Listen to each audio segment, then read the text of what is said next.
this is Visit Pro 3 channel. In today's video, I will show you how to empty trash on your Macbook. Before you get started, don't forget to subscribe and turn on the notification to keep you updated about this channel. So, let's go! Deleting a file on your Mac, move it to the trash folder. This way, if you accidentally delete something, you can find it in trash and restore it without needing to worry. But it's important to empty the trash occasionally to avoid it taking up too much storage on your Mac. So how to do it if you want to empty your trash? It's so simple. So first, I will show you first that I will delete some file on my Macbook. And now let's open on the trash.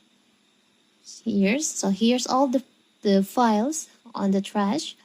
If you want to delete, if you want to empty, you can just click on empty on there. You can see there is an option empty, or you can just click on the three dots over here and you'll find there is an option empty trash. You can just click on that. Click on empty trash. So now your trash will be empty. It's so simple, right? So that is how to empty trash on your Macbook. Don't forget to like and subscribe and turn on the notification to keep you updated about this channel. Thank you and see you!